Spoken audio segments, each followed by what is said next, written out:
Je le dis, les yeux dans les yeux. Les Noirs intelligents que je connais, faites le travail et dites ce que je dis moi, parce que c'est toujours chiant que ce soit à Lugan d'expliquer ce que c'est que la complexité de l'Afrique, et à Soral de faire à chaque fois le sale boulot.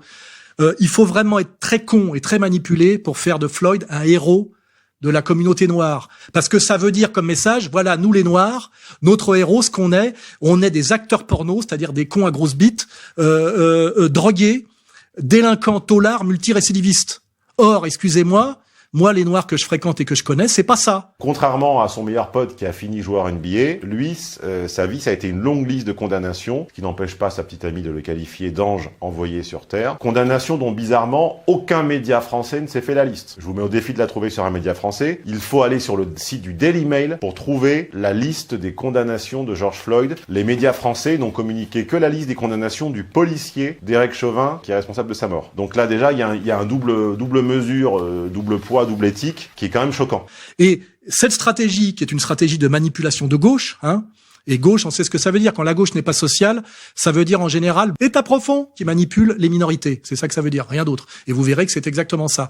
Je dis, normalement, les Noirs intelligents, et il y en a, ne devraient pas accepter de se laisser imposer ce Floyd, que je viens de définir, par justement cette communauté manipulatrice qu'on appelle la gauche, qui adore maintenir les Noirs dans l'indigénat et dans le caïda, on voit que c'est ça, pour pouvoir s'en servir contre les Blancs quand ils en ont besoin et qu'ils veulent pas y aller directement, parce que c'est à ça que ça sert. Rappelez-vous le sort qui a été réservé aux musulmans, qu'on appelait les chances pour la France dans les années 80.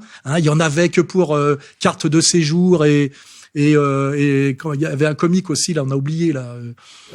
Voilà. Rappelez-vous du statut de Smaïn, rappelez-vous du statut du rail, etc. Du jour où ces gens-là n'ont plus été utiles à la communauté manipulatrice, parfaitement incarnée en France par SOS Racisme, et pour ne pas voir le tropisme communautaire derrière SOS Racisme, il faut vraiment le faire exprès. Enfin, je veux dire, c'est même dans un tribunal, excuse-moi, c'est la vérité. Vous pourrez vérifier que, à partir du foulard, et c'est moi, j'avais fait un texte qui s'appelle Ce que cache le foulard en 2002.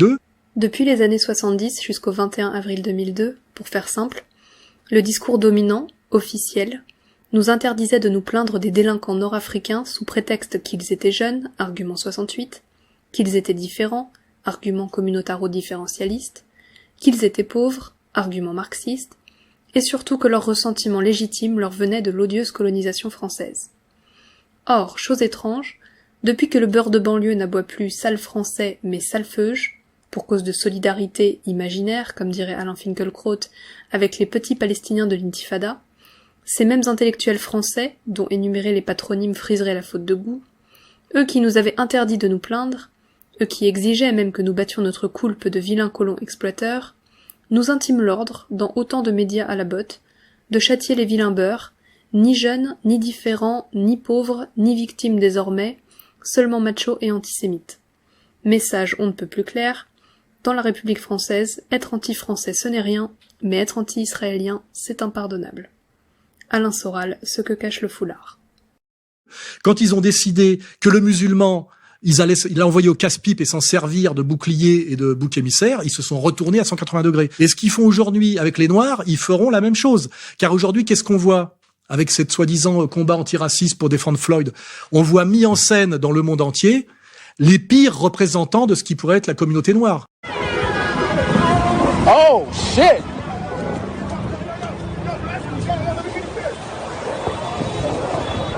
Sweetheart, is this your car? Did you leave your car to go get some sneakers? What did you get? At least show me what you got. Hey,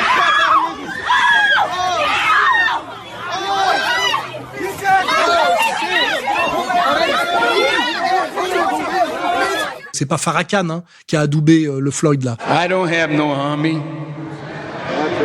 I just know the truth. And I'm here to separate the good Jews from the satanic Jews. Et je dis donc, je leur ai dit, c'est un appel que je lance, que les Noirs intelligents dénoncent cette saloperie qui consiste à leur coller comme héros par de la bêtise, de la corruption, ce Floyd, voilà, qui, je le rappelle, acteur porno, délinquant multirécidiviste, taulard et drogué. Je pense que ça suffit.